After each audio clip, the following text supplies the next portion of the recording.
नवाल, हम बाहर लॉन में बैठ जाते हैं दोनों। नो, मुझे कहीं और जाना है, मुझे समझने की कोशिश करें। मगर अभी मैं तुम्हें इस तरह। आप फिक्र मत करें, अभी मुझ में हिम्मत नहीं है कि मैं वहां जाऊं।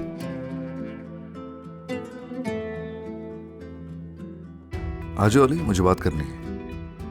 मुझे कोई बात नहीं करनी। क्या हो गया तुम्हें अली? ये मत करो, मैं भाई हूं तुम्हारा। अजनबियों की तरह बिहेव मत करो। आ जाओ यार। हाँ बिल्कुल, आप अजनबी हैं। जो कुछ आपने मेरे साथ किया है वो अजनबी ही करता है, कोई बड़ा भाई नहीं। अली इधर आओ।